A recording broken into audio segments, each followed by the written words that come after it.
LCM of 10, 18, 25 అన్నది competitive exam ప్రకారం <5 secondsలో ఎలా చేయాలనేది చూద్దాం. ఫస్ట్ వచ్చేసి మనకైతే డిజిటల్ సమ్ అనేది వచ్చి ఉండాలి. అలాగే 18 మల్టిపుల్స్ వచ్చేసి 9 into 2, అలాగే 6 into 3.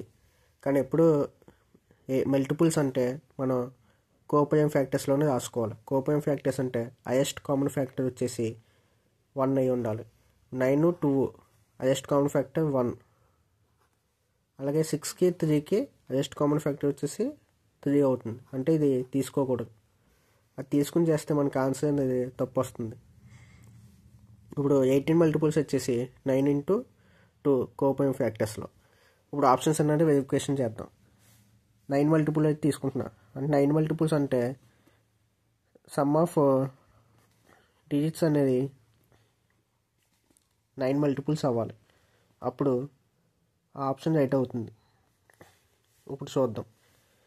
3 + 5 8 అంటే ఈ ఆప్షన్ రాంగ్, 9 మల్టిపుల్ కాదు. 4 + 5 = 9 అంటే ఈ ఆప్షన్ 9 మల్టిపుల్, అంటే రైట్ అయ్యే ఛాన్స్ ఉంది. నెక్స్ట్ ఆప్షన్ కూడా చెక్ చేద్దాం. 3 + 2 అంటే 5, ఇది 9 మల్టిపుల్ కాదు. అలాగే 5 ఇది, అంటే ఇది కూడా 9 మల్టిపుల్ కాదు. అప్పుడు ఆప్షన్ వచ్చేసి 2 అంటే ఎల్సిఎం ఆఫ్ 10, 18, 25 అనేది 450 రైట్ ఆన్సర్.